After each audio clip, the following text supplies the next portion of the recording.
A report came out this weekend that the Miami Dolphins are planning to release Tyreek Hill.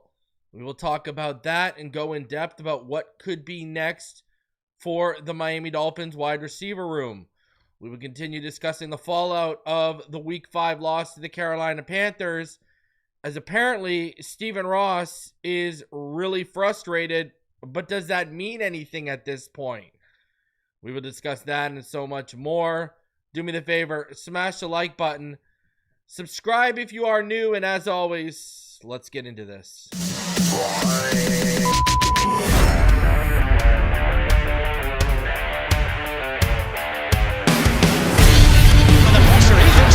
Loses the football. Touchdown! Got it! You have got to be kidding me. Jalen Waddle has a Dolphin touchdown. And he will score! Field down the near side, man open. Touchdown!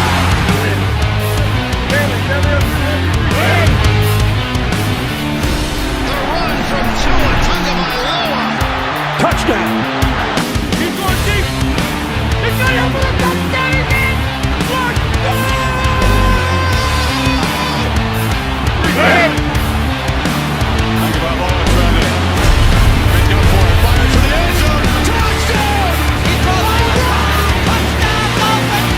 Beautiful day to be a Dolphin fan. Let's go!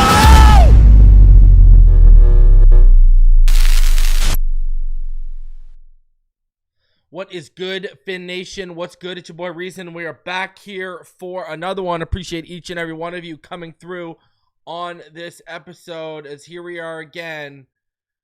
Another Therapy Monday. We've come together now. We played 5 games. We've come together 4 times over a loss. Absolutely painful right now. Absolutely painful right now to be a Miami Dolphin fan. There's really just nothing else to say about it. It's just the pain of a Miami Dolphin fan. Few sports fans will truly, appreciate or understand.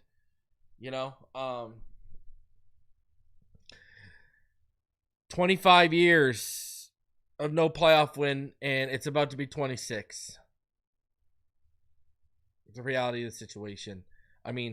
For this team to even sniff the playoffs, they need to go 9-3 over the remaining 12 games. Good luck. Good luck. Like I said, at least I got my Toronto Blue Jays. At least I can find joy in watching the New York Yankees get blown out right now. Okay? At least I'm finding some joy in something right now. At least one of my teams is showing up. Because the Dolphins are Pubella. And my Penguins are about to be Pubella this year as well. So at least I got the Toronto Blue Jays. Okay? And again, I just can't help but think about this. And then I got to sit there and watch the Patriots beat the Bills. That should have been us. That should have been us. I don't blame. Tua's way down the list when it comes to blame for me on Sunday. I blame Weaver, the run defense, the lack of a run offense, McDaniel's lack of adjustments in the second half, Waller not being involved enough in the second half, the offensive line, specifically the interior, Rasul Douglas having his worst game as a Dolphin, and Jack Jones taking multiple penalties before I blamed Tua for yesterday. But man, he holds a lot of the blame for not getting it done in week 2 and week 3 in crunch time. And even if he had got those done, we'd be sitting here 3-2. Because, let's be honest. With the way the defense was playing yesterday, even if Tua scored the last time we had the ball, who's to say they wouldn't have done the same thing they did after the Waddle touchdown? Really, let's be real here. We shouldn't have had to worry after the Waddle touchdown. That defense should have locked up and locked in. And they didn't. Surprise, surprise. It's just really painful right now. I mean, I'm going to be honest with you. Like, and I've said this before, and you guys have heard me say about this. I mean, you guys think it's hard being a fan. Try being a fan that became a content creator for this team. I have to cover this. You guys get to sit here and can leave whenever you want. I got to cover this misery. And hey, the Chargers aren't doing anything special right now. You know, I know we got the Chargers on deck. The Chargers aren't doing anything special right now. But let's be real here. What's going to be the get right game? It's going to be us for the Chargers. Okay. You know, let's be honest right now. Because if you guys have looked at how things have kind of gone right now, Tua Tagovailoa has thrown for 1,008 yards, 10 touchdowns, 4 interceptions, and a 100.1 passer rating. Justin Herbert, 1,229 yards, 8 touchdowns, 4 picks, and a 91.2 passer rating. So, I mean, for that hot start Herbert had and had everyone, you know, fawning over him, he's sure slowed down, and that Chargers team has sure slowed down. It's kind of crazy. When you look at how bad of a start Tua had and where he is right now, that's kind of wild. That's kind of wild, man. I'm telling you, let's have the conversation. This is Tua returning from the concussion all over again. All over again. You guys hear me bring up these numbers from what happened last year all the time. What happened over the first 6 games when Tua returned last year? Do you guys remember what he looked like? You know, do you guys remember how good he looked over those first 6 games? He had 1,642 passing yards, 13 touchdowns to 1 interception, a 77 completion percentage, and a 116.3 passer rating. But the Dolphins managed to go 3-3 in those games. History is repeating itself. We're living it all over again. Even if Tua's going to show up right now, the defense is so trash it doesn't matter. I mean, I want you to think about this for a minute. You had to score at minimum 28 points to beat the freaking Carolina Panthers.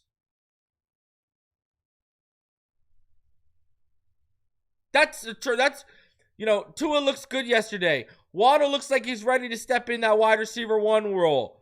Waller is just begging for more snaps and more usage, especially in that second half.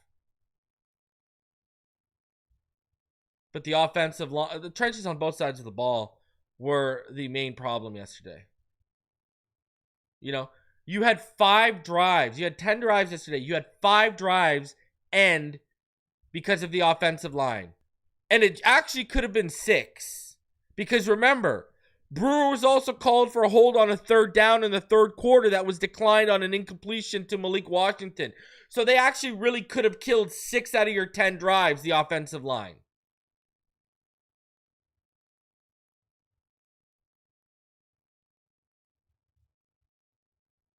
So that offensive line is a real problem right now.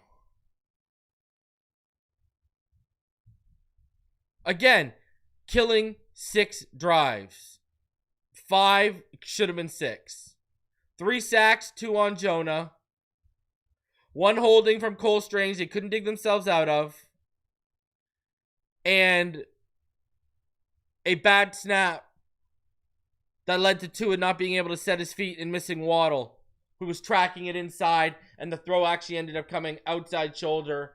If he would have tracked it, it would have been a bucket shot. It would have been good. And they should have had a 6th drive because there was a holding call on Aaron Brewer on 3rd down on an incompletion to Malik Washington in the 3rd quarter that was called back. So, what are we expecting here? What are we expecting this team to do with a defensive front that is letting Rico Dowdle look like Barry Sanders and an offensive front that's literally killing drives for you? I mean, Your offense, your passing offense, because there's no run game either, you had 19 yards. You have no run game. Your offensive line is literally killing drives. Your defense can't stop a nosebleed. There's no margin for error in that passing game. There's like zero margin for error.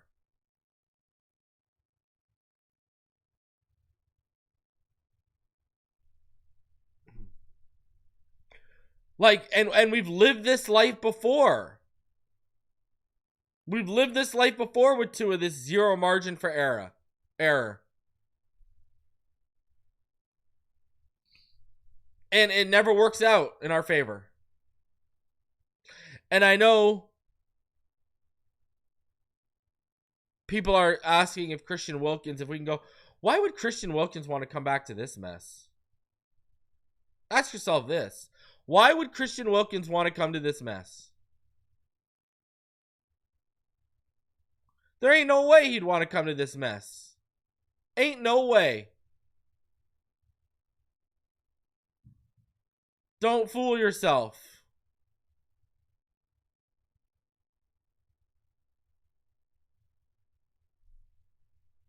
Would you want to come to this mess? No, you'd want to try and win football games.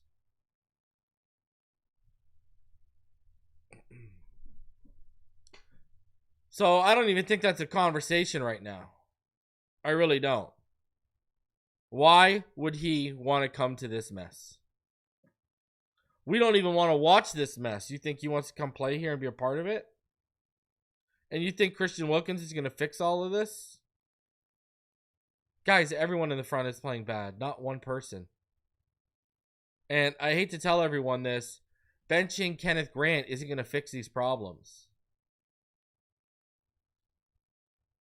He's one of multiple issues.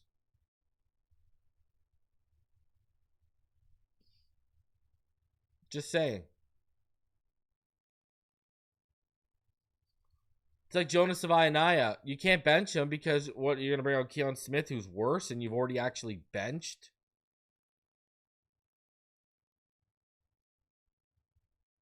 Keep telling you, this is coming down to coach, and Anthony Weaver, man. He has killed all the traction I think he was building as a head coach. Speaking of Anthony Weaver, we got something to say here, but before we do, I do want to go ahead and I want to shout out Sleeper. Shout out to Sleeper right now. Think you know football, then try to turn your football knowledge into real money with the Sleeper app, the ultimate fantasy sports app that can turn game day into payday. Just download the Sleeper app and pick more or less on your favorite players. With more stats than any other daily fantasy app, just choose 2 or more of your favorite players from pregame or live. Pick more or less on the predicted stats, and you could win up to 1,000 times your money if your picks wins. Use promo code Phinside, and you get up to $100 match for your first deposit. Terms and conditions do apply. See Sleeper's terms of use for details. And right now, when you sign up for Sleeper, no deposit required. You get a free $20. So go use Sleeper right now. All right, let's get into, speaking of Anthony Weaver, I mean, I don't know how many times they're going to make it this year, but they're going to make it. The Jabroni of the week. I mean, who else did you really think it was going to be? I mean, who else was the Jabroni really going to be? It's Anthony Weaver in the run defense. I mean, let's be real here. Who did we really think it was going to be? This is now multiple times that they've made it. You know? Good for them. But this is your Jabroni of the week right here. This is now, I mean, last week I'm pretty sure it was the run defense. Here again, the run defense and Anthony Weaver get to make it again. There is your Jabroni of the week. Sure does say Jabronis of the week. I mean, like, this is the worst run defense in the NFL right now. Bar none. You just allowed 32 carries for 239 yards to the Carolina Panthers. 23 carries and 206 yards and 9 yards per carry and a touchdown to Rico Dowdle. Trevor Etienne comes in and 4 carries for 22 yards. Looks like he's not even missing, a beat.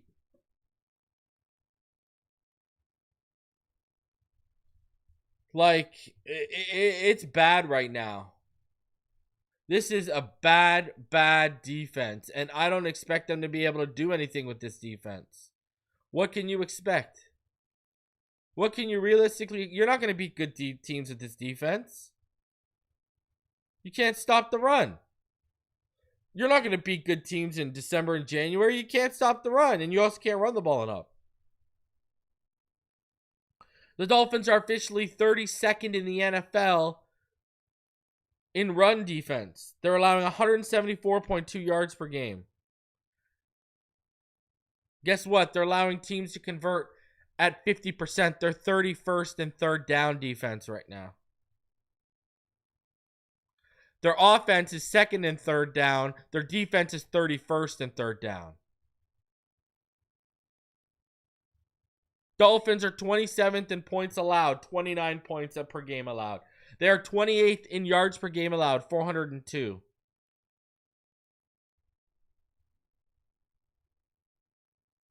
Like, we talked about how Tua is playing so bad, and week 2 and week 3, you had to ask yourself, is Mike McDaniel going to pull the trigger and bench him just to save his own ass? Is Mike McDaniel going to fire Anthony Weaver at one point here to save his own ass?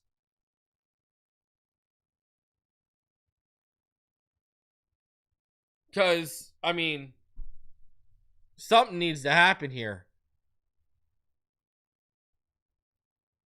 But, again, let's be real here. What do we expect? What do we really expect to happen here? And we'll get into that in a little bit more here. Don't worry. We're going to dive into that a little bit, and it starts all the way at the top.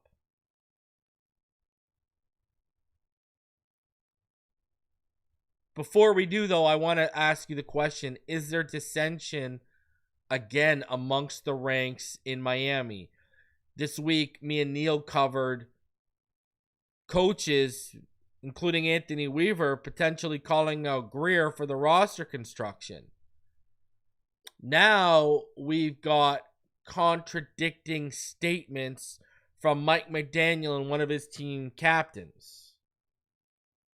Now, if you look at Mike McDaniel yesterday, right? And you get into it, all right? You kind of, Mike McDaniel was asked about the Dolphins, blowing 2 leads yesterday, 17-0 and then 24-20.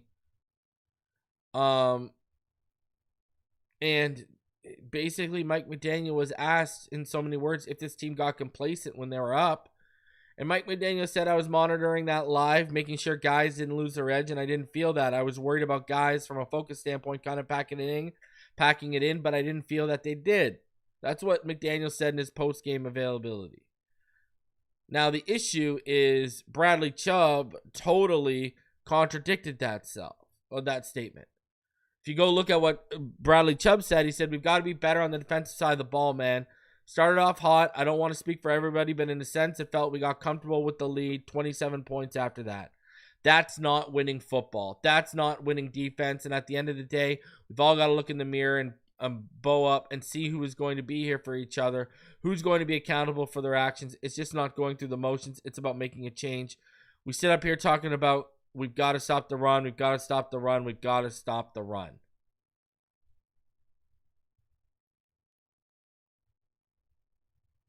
So, it's, remember there was, after the loss to Buffalo, McDaniel told everyone Tua should have gone to the flat, and Tua turned around and said he would have made the same decision 10 times out of 10 that he made. So into the curl hook area. And basically saying he made the right call. Again, you've got captains on this team contradicting what Mike McDaniel is trying to put out there. And right after a loss and right after a game.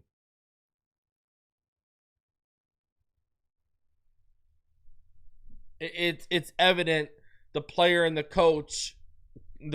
coach are not on the same page right now.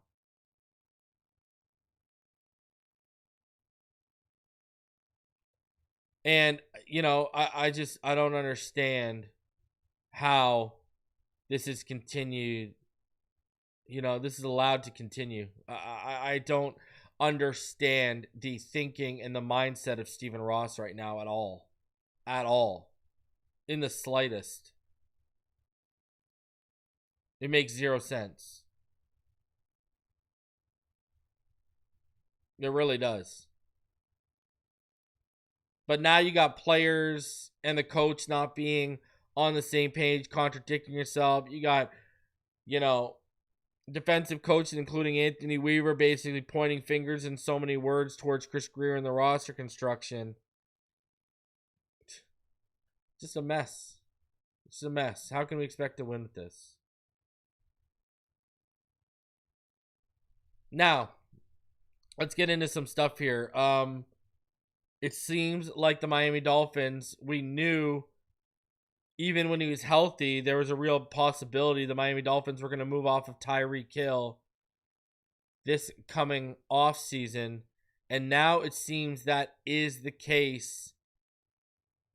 And the injury is obviously probably a big factor in it. So there may not be a reunion on a cheap prove-it deal. So right here, this is from CBS. And a long road to recovery for Tyreek Hill is certain. What is less certain is what his NFL future looks like right now. So, this is, we all knew this was the deal. We all knew where this was headed. So, the Dolphins wide receiver suffered a dislocated knee in Monday's win against the Jets, tearing multiple ligaments, including his ACL that required surgery this last week. The five-time first-team All-Pro was in the second year of a 3-year contract extension with Miami, and league sources expect the Dolphins to release Hill before the start of the next league year in 2026. So there you go. Right there. League sources expect the Dolphins to release Hill before the start of the next league year. Hill's agent, Drew Rosenhaus, has said surgery went well and an additional surgery won't be necessary. Sometimes the case with a knee dislocation, and that goal is to be ready for week 1. But sources have cast doubt on such a speedy return from such a devastating injury, even if another surgery ultimately isn't needed. Hill, 31, has seemingly rebounded this year after the worst season of his career in 2024. He was averaging 66 yards per game through 3 games and had recorded his 67th receiving yard of the night against the Jets when he suffered the season-ending injury. An outright release before the start of the 2026 league year was always on the table, regardless of the injury due to Hill's contract and how it's structured. Last offseason, he signed a deal that was reported as a 3-year extension worth $90 million, but the final year of the deal had a cap hit of nearly $52 million and mostly served to increase the average annual salary mark that is used as the most common metric for ranking player salaries. The 2026 year of the contract has $29.9 million in non-guaranteed base salary, including $11 million in guaranteed salary if Hill is on the roster on the third day of the 2026 league year. A $5 million roster bonus is due on the same day, meaning that the Dolphins would guarantee Hill $16 million if he's on the roster come March 14th. Because the final year was mostly cosmetic, the final year of that contract did not include money that would guarantee in the event of injury. League sources view it as a next to impossible the Dolphins would guarantee such money when Hill won't be able to pass the physical at that point, meaning Miami would release the receiver before any 2026 dollar becomes guaranteed. Hill's contract extension will ultimately pay out $52.6 million over 2 years. A return to Miami for Hill cannot be ruled out, but it's impossible to know that today. The biggest factor in that decision will be Hill's health 5 months from now. There's also the question of who will make the call in Miami. Chris Grier and Mike McDaniel both entered the season with warm seats after team owner Stephen Ross issued a statement at the end of the 2024 season explaining why he was retaining him. So right there, right there in front of you. You got Tyreek Hill. it's basically confirmed he's not expected to return next year. He's going to be released before the new league year starts so they can start saving money. And then on top of that, with where we're at, I would rule out a return because, like he mentioned, he basically alluded to the fact that Chris Grier and Mike McDaniel, there's a good chance they won't be here and they won't be making that call.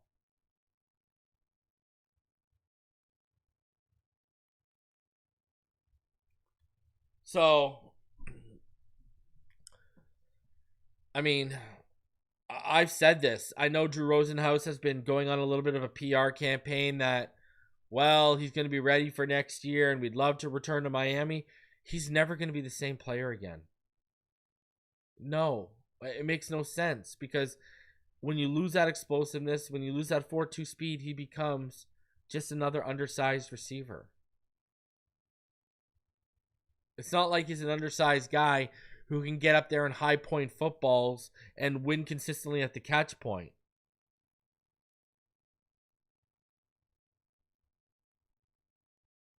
I don't think he'll ever be the same again. So why even risk that?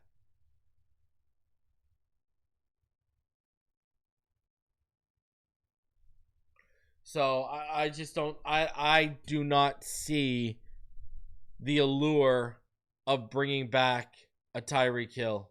I just don't. And I think releasing him, whether Greer's here or not, is the right move. Let's be honest, this whole Tyreek tenure got off to the wrong start.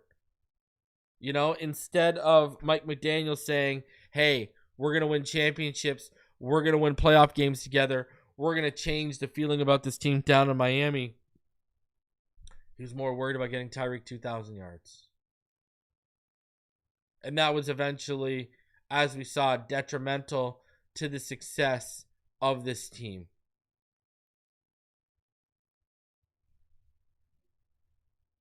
So,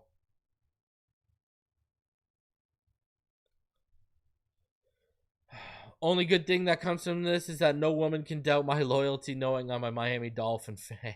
Yeah, Matthew, you're right. David says, you will never see Tua or Achane at their best until this O-line is fixed.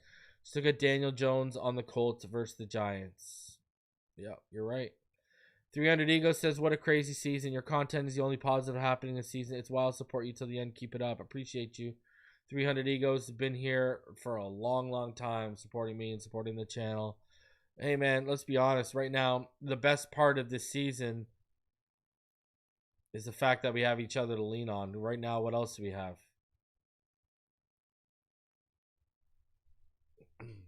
Not much positive is coming from this season at all. At all. So, at least we got each other. You know, a positive amongst a bunch of negatives. And what's crazy is even the people who thought we weren't going to be good this year did not think we were going to start 1-4. Show me the person who had the record prediction of us starting 1-4. And I'll say this much. Hoping it continues on a downward spiral for the Baltimore Ravens, because I'd love me some John Harbaugh. Shout out to the Omi Pen. She came through and sent 5 Phinside memberships. Pro Set Special, Sackman, the Stupendous CX, Greatest Ghost, all benefiting from that, as well as Supreme Royale. Shout out to Pen for growing the Phinside fam. One of the few highlights of this season is the Phinside fam. So shout out to all of y'all. Now, here you go. You ready to really, you're really ready to really have the steam coming out of your ears? Let's talk about this. So Mike McDaniel was at the podium today. Dolphins starting offensive lineman James Daniels and Austin Jackson are eligible to come off injured reserve this week against the Chargers, but Mike McDaniel said Monday that both are several weeks away from being able to play. Liam Eichenberg and Andrew Meyer are also eligible to play, but McDaniel said they too are several weeks away from playing after sustaining undisclosed injuries this summer. The Dolphins' offensive line struggled badly against Carolina, allowing Tua Tagovailoa to be sacked 3 times and showing the inability to create creases for a running game that mustered just 19 yards on 14 carries against a run defense that was ranked in the lower third of the league entering the game. Tyrell Dodson is in concussion protocol after taking a hit to the head on Sunday. And nickel cornerback Cornell Armstrong will miss some time with a hamstring injury. Miami is low on nickel corners with just Jason Marshall on injured reserve. Against Carolina, the Dolphins used safeties, including Minka Fitzpatrick at nickel corner after Armstrong departed. McDaniel addressed other issues on Monday in the wake of Sunday's 27-24 loss to Carolina in advance of Sunday's home game against the Chargers. McDaniel said owner Stephen Ross was really frustrated, as I was, after the game. We talked about the challenge ahead to get ready for the Chargers. Regarding the poor run defense, McDaniel said guys were overlapping responsibilities. It goes back to how I am communicating it. It's the why as opposed to me cursing people. It's just missing tackles. It's guys missing tackles because of too many punch-out attempts that we've been emphasizing to get more takeaways. McDaniel said he saw some solutions on tape of the Carolina game that the collective whole can execute. The worst thing would be if I didn't see solutions on tape. It's frustrating because there's a lot of talking we need to major in doing. Asked if there could be a lineup changes, McDaniel suggested he's more focused on finding solutions and starting with me doing our jobs whatever % better. Darren Waller's offensive snap counts doubled from 16 to 32, has scratched the surface on what he can accomplish in Miami's offense. He's the first Dolphin players in history to catch 3 touchdown passes in his first 2 games as a Dolphin. McDaniel again was asked why Waller wasn't targeted in the second half after catching 5 passes in the first half. McDaniel said Carolina was giving him extra attention, which kind of moved off the ball to other spots. McDaniel also cited the lack of productivity on first and second down that disrupted and disturbed his flow. So let's talk about this. When I read this, it really pissed me off. McDaniel said owner Stephen Ross was, quote, really frustrated as I was. Okay, so Stephen, if you're frustrated, what are you doing about it? Why do we keep doing the same thing over and over again, expecting a different result when it's literally, that is the definition of insanity? What are we doing here? Why are we doing this? What is the point in all of this? This makes no sense. If an owner is really frustrated, why aren't you? You're the one who has all the power in the world to do something about it. Why aren't you? Why are you continuing to allow this to go on when you had people like me, who just this guy who sits up here on YouTube telling you after week 1, make the change now. Even if it doesn't work out, at least you're trying.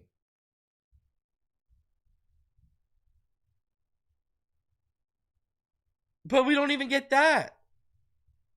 Instead, Ross comes off as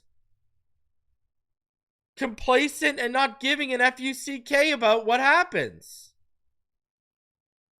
It makes 0 sense. When I read that Stephen Ross is frustrated, and then I look around and see nothing being done, that pisses me off. Listen, I think Austin Clark has been a phenomenal coach since he's been here. I think he's been phenomenal. But you're not even firing positional coaches right now. Like, you're not even making, statements. I mean, we had Callahan. Look at Callahan. They get their first win, the Titans, this week, because Callahan gives up play calling duties. At least he shows he's trying.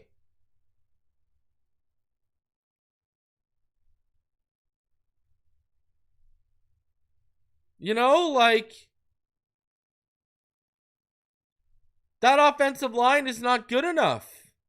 No one's paying for it. Lemuel Jean-Pierre isn't paying for it. Frank Smith isn't paying for it. Butch Barry isn't paying for it.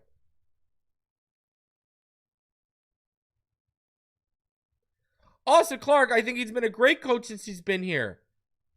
That front 7 is terrible. That defensive line is not good right now. You're not even making a statement through a positional coach.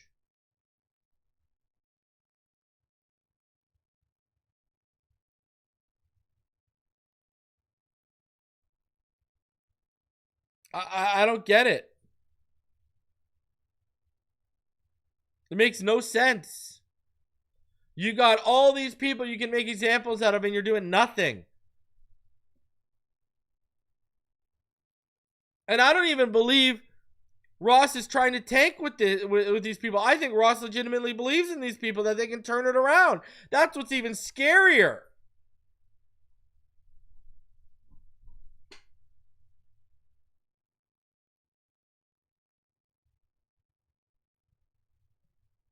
That's what's even scarier.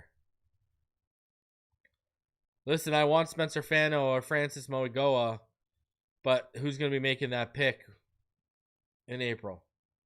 I got to see who's making the picks.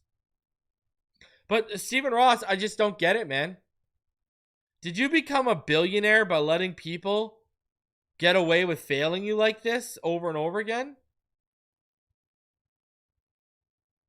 Like, I've never seen such an acceptance of mediocrity and failure. Look at the difference between him and Robert Kraft. Robert Kraft knew when it was time, when it was up for Belichick. Didn't care anymore about what Belichick had done for the franchise. It was time to move on. Bye, Bill. Gerard Mayo is out here. Gerard Mayo ain't getting it done. You just spent a high pick on Drake May. Mike Vrabel, you know, is becoming available. What does Robert Kraft do? He doesn't give any more extended time to Gerard Mayo. Gone. Get out of here. I'm going to get Mike Vrabel. I'm going to get someone who I think can be a leader of men better and coach his team better. Look at the difference between a Robert Kraft and a Stephen Ross. And now look at how quickly... How many times has Drake May... Hasn't Drake May already beat Buffalo as many times as we have in the McDaniel era? We've only beat them once in the McDaniel era, correct? Looks like to me Drake May already caught up with that. I don't. Just this complacency, this, fear of change.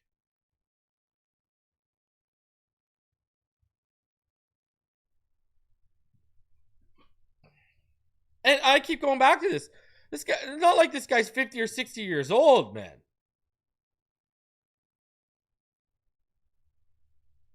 I don't know how you can have I guess, shout out to you. You must be the most patient parent that's ever existed with your kids. I don't know how someone can have this kind of patience.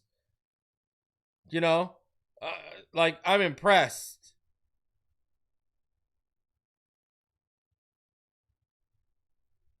I wish I could borrow some of that patience when my kids are playing K-pop Demon Hunters for 16 hours straight. I wish.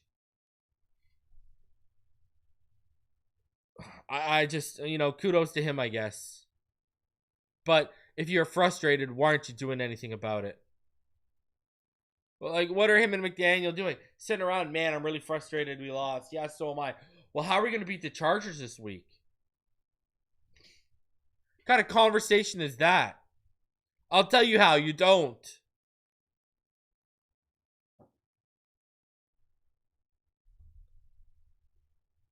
And I've said this before, and I'll say it again, and I'm even stronger now. This team, yes, I love the fact that his checkbook is always open. That's phenomenal. But he doesn't know how to put the right football people in charge, and he doesn't put the right people in charge that make the right decisions for the future of this franchise. This team, we might not see this Dolphins franchise turn a corner until Stephen Ross is out of power. And that's a sad reality of the situation, because who knows how long that's going to be. And I'm going to tell you this. If he does kick the bucket, or when he does kick the bucket, I hope his daughter is as involved as Irsay's daughter is over in Indianapolis. I hope his daughter is either hands-on and super involved and not allowing these jabronis to run amok, or she sells the team to someone with those qualities, with a checkbook, and won't let these idiots to run amok like it's a clubhouse.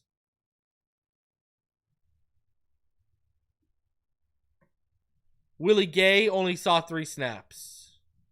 KJ Britt saw 22 with Dotson getting hurt. Dotson only saw about 45% of the snaps. Minka Fitzpatrick played 100% of them. Jack Jones, Jordan Brooks, Rasul Douglas played 99% of the snaps. Jalen Phillips played about 76%. Look at Chop. Chop only played 30% of the snaps. Kenneth Grant played about 43% of the snaps. Butler, who hasn't been much any better at all, played about 41%. Melifanu hasn't been good. He played about 36% of the snaps. Jordan Phillips got more snaps than Chop Robinson. Okay. That's great.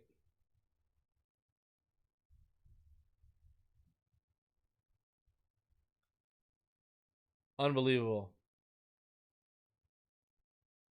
Unbelievable. So, Chop Robinson, he plays barely any snaps.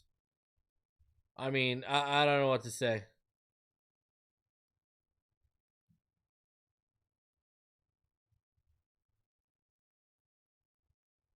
I don't know what to say. Chop Robinson plays barely any snaps.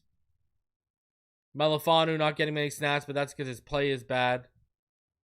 Right? Dotson gets hurt, and then you have Willie Gay only getting 3 snaps, but KJ Britt got about 22. And then again, offensively, Darren Waller still on snap count, only 32 snaps.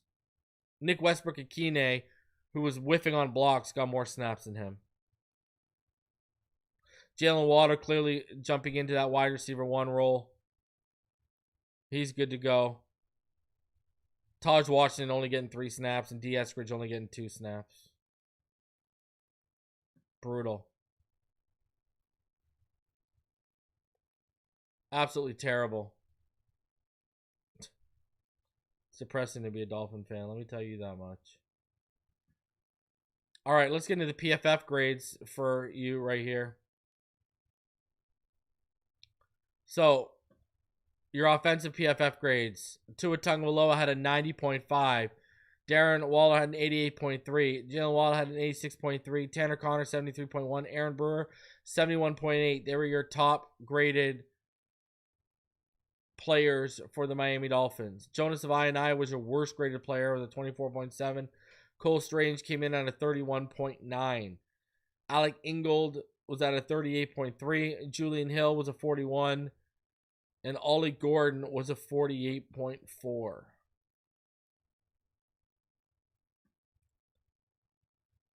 Tua Tagovailoa on the deep level, he was at 3 for 6, and all 3 of those completions became between the numbers on the deep level. On the intermediate level, he was 7 of 8. Short level, he had 13 attempts, which he completed 12 of. Behind the line of scrimmage, he was 5 of 6. So when Tua was kept clean, he was 23 of 30 for 239 yards, a 76.7 completion percentage, and 2 touchdowns. There was 2 drops, so his adjusted completion percentage actually skyrockets to about 86.2%. His NFL passer rating was 121.4. His time to throw was 2.24 when he was kept clean. When he was under pressure, he was 4 of 6 for 66.7% completion, 17 yards, and a touchdown. His adjusted completion percentage was about 80%. Time to throw was 3.06. His NFL passer rating was 109.7. Again, pretty efficient off play action, 8 for 11 for 2 touchdowns and 67 yards and a 127.7 passer rating. Really good off play action was Tua. Blocking. The Dolphins allowed 9 pressures. 3 by Cole Strange, 2 by Patrick Paul, 2 sacks, so 2 pressures, both on third down by Jonas Vainaya. 1 by Ollie Gordon and 1 by Larry Borum. Pretty sad when Larry Borum, is getting a pass because he's not an issue right now. When you look at the defensive grades, Minka Fitzpatrick was your top graded player, followed by Jordan Brooks, Tyrell Dodson, Ifeatu Melifonwu, and Bradley Chubb. Kenneth Grant was your worst graded player. Jack Jones was your second worst graded player. Matthew Butler, third worst. Zach Sealer, fourth worst. And your fifth worst was Ashton Davis. 3 of your 5 worst graded players were defensive tackles. Wow. Hold on for a sec here. Let's go back for the defense. When you look at pressures, Zach Sealer had the most pressures. He had 5. Phillips had 3. Chubb had 3. Jordan Brooks had 2. Kenneth Grant, Chop Robinson, Matthew Butler, Melifonwu, Tyrell Dodson, Benito Jones, Rasul Douglas, and Matthew Judon all had 1. When you look at run stops, Jordan Brooks had 4. Phillips had 2. Chop had 2. Jalen Phillips had 2. Dodson had 2. Benito had 2. Jack Jones had 2. Rasul had 2. Sealer, Melifonwu, and Ashton Davis all had 1. And Kenneth Grant didn't have another week where he didn't have a run stop. It was his worst game as a Dolphin, hands down.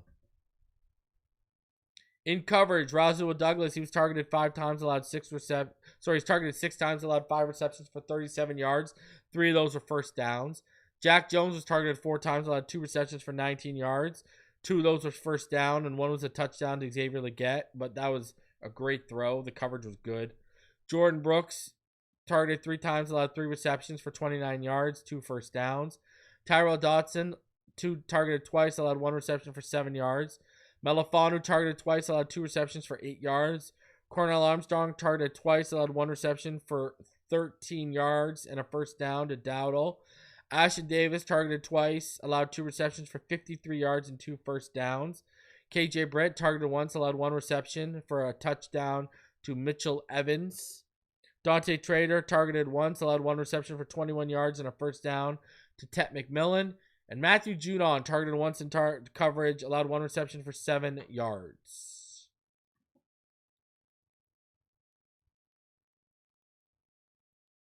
So those are your PFF grades for week 5. Nothing to write home about.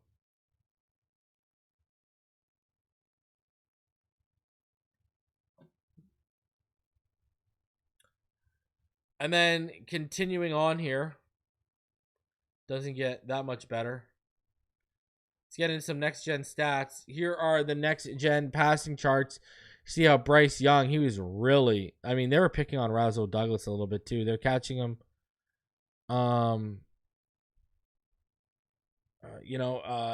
He wasn't taking enough depth and he's getting burned for it. But really targeting that right side of the field heavy was Bryce Young. And then Tua Tagovailoa, he was mainly targeting the left field, but he had that deep throw to Waddle for the touchdown. A couple other touchdown throws. You see him spreading the ball around. His completion percentage over expected was plus 9.7%. So that's really good. Those are your passing charts for week 5. You see there's always some discrepancy between the passing charts that PFF has and then Next Gen Stats has. And I always say go with Next Gen Stats because they actually have like chips in the ball. When you dive further into the Next Gen Stats, the longest completed air distance was 47.7 yards from Tua to Waddle. Jalen Waddle got up to 19.25 miles per hour yesterday. Rico Dowdle got up to 20.99. Fastest sack was about 2.2 seconds for Bradley Chubb. Derek Brown, 2.7 seconds. Passing, they got Tua here. See that his numbers aren't as good beyond 20 on Next Gen as they were in PFF because they've only got him 2 for 5 here. Now on the deep level, on the intermediate level, right? They've got him 7 for 8. Short level, they've got him 10 for 12. Behind the line of scrimmage, they've got him 8 for 9. Rushing, I mean, look at how sad that is. 6 attempts for 4 yards, wide left, nothing. That is sad. Well, look at Dowdle. Just feasting, going inside and wide right against the Dolphins. Oh my God. Receiving, the league average of separation about 2.98 yards. Malik was about 3.24. Jalen Waddle was 2.42. Waller was 2.37. Julian Hill was 4.55. Tanner Connor was 4.65. Tommy Tremble was 2.8. Hunter Renfrow was 1.83. Jimmy Horn was 2.72. Xavier Legette was 2.17. Tet McMillan was 2.68. Defensive pass rush. The average separation in the league average about 4.57 yards. Jalen Phillips was way under that, about 3.18. Bradley Chubb was way under it, about 3.39. Zach Sealer was under it at about 4.04. And Kenneth Grant was way past it at 5.41. On the flip side, Patrick Jones was the leader for the Carolina Panthers at 4 yards. Then everyone else from Robinson to Derek Brown to Scourton was behind it. So there are your next gen stats for week 5. No matter how you slice it, it ain't pretty right now. You know, I mean, no matter how you slice it, it just isn't pretty right now. You know, when you talk about the rookies, right? The rookie class that had big expectations behind it. Well, obviously with how camp in the preseason went. And like the Miami Dolphins defensive front 7, they failed to live up to those lofty expectations, which it's really hurting the Miami Dolphins right now because the way they're constructed, we can't afford to go through their growing pains. We need immediate impact players. And that comes down to Chris Grier and the roster construction. That's a Chris Grier issue. The reason why you guys are also worked up about rookies not, you know, we can't afford to go through rookie growing pains, and that's a Chris Grier issue. That's how Chris Grier built this team. And that's where we're stuck right now. And in reality, who are you going to replace Kenneth Grant with? Benito Jones, Matthew Butler? They haven't been good either. Who are you going to replace Jonas Savaianaya with? Liam Eichenberg's hurt. You're not going to take Keon Smith off the bench when you benched him for this. That's not going to happen.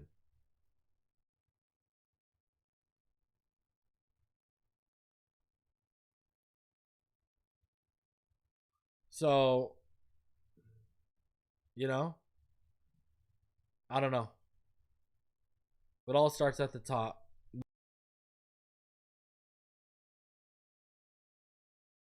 Critical moments hasn't been good enough for a few years now. You know, I don't know what to say. So, here we go. We're going to keep spinning the wheels stuck in mud, hoping that somehow this team gets better.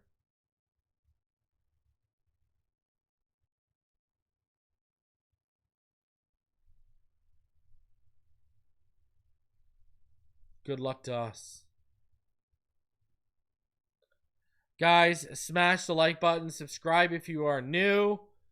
Tomorrow I will be dropping the film breakdown for you guys. So we'll go over that tomorrow, all right? Guys, appreciate all y'all. I'll see y'all in the next one. Until then, smash the like button. Subscribe if you are new. Fins up all day, every day. Have a fantastic rest of your evening, everyone.